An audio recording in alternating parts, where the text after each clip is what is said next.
I watched What If Season 2 Episode 4 at 0.25x speed and found 18 new details that will bring a smile to your face. Now, number 1, the episode opens with the Watchers saying Tony Stark made the ultimate hero's play. Tony Stark, self-made Iron Man, made the ultimate hero's play. This is a reference to what Captain America said in Avengers 1. The only thing you really fight for is yourself. You're not the guy to make the sacrifice play.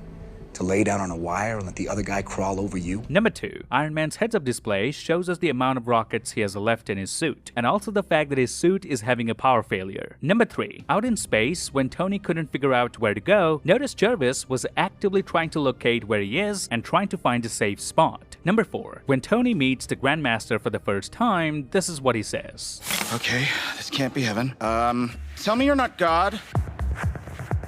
Now, funnily enough, Jeff Goldblum played God in the TV series Happy. Number 5, the Grandmaster recognized Tony Stark for defeating the Mad Titan Thanos, but if you remember in Thor Ragnarok, he didn't recognize the God of Thunder. Goes to show the whole universe kinda knows who Tony Stark is because of his heroic action in Endgame, which, according to this timeline, hasn't happened yet for Tony, but time works differently here anyway. Number 6, Tony says this is intergalactic NASCAR, to which Grandmaster replies, no, these are chariots. Now, my favorite part is as soon as Tony says this is intergalactic NASCAR, the next shot shows all the cars turning left, which is basically what all the NASCARs do in their oval-shaped tracks. Number 7, we see the Grandmaster's current champion here, who Korg addresses as Snuffy, which is probably a reference to Sesame Street. Now, Snuffy is probably the one Hulk must have defeated between Age of Ultron and Thor Ragnarok to become the new champion of Sakaar. Number 8, when Korg has to pull the brakes, he just simply puts his feet on the ground. This is probably a reference to the Flintstones, a TV show about a caveman family that uses their feet in the car, since they don't have engines. Number 9, when Tony summons his Mark 7 suit with his wristband, it fails to summon half of his suit, including his helmet. This is probably because of a power failure in his suit. But if you notice carefully, the reason Tony couldn't summon his helmet is because a few seconds ago, Grandmaster tried to scare Tony with his helmet and then kept it to himself. Number 10, Tony Stark's repulsor stopped working moments before his fight with Snuffy. But if I rewind back a couple of seconds and zoom in here, notice we're already given a visual clue that the repulsors ain't gonna work because the indicator light of the repulsor is already dented. Number 11, when Gamora points her gun at Tony, Korg says this.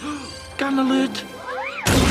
This is a callback to Thor Love and Thunder, where Korg alerted Thor about the worst CGI in the MCU. Can you see me? Floating hit alert. Number 12. When Tony is running away from Gamora, we can see he has raised his arm to protect his face. This is because his arm is guarded by his suit, but his head is defenseless without the helmet. A great attention to detail, eh? Number 13. When Valkyrie finishes her drink, she throws it to the floor. This is a well-established Asgardian trait. Thor did it in Thor 1, Valkyrie did it in Thor Ragnarok, and Loki did it in Loki Season 1. Number 14. Tony asks Korg to wait for his signal before attacking the Sakaarian guards. But Korg doesn't understand signals and just lashes onto the guards immediately. Another callback to Thor Love and Thunder, where Korg asked a similar question to Valkyrie. Go on my signal.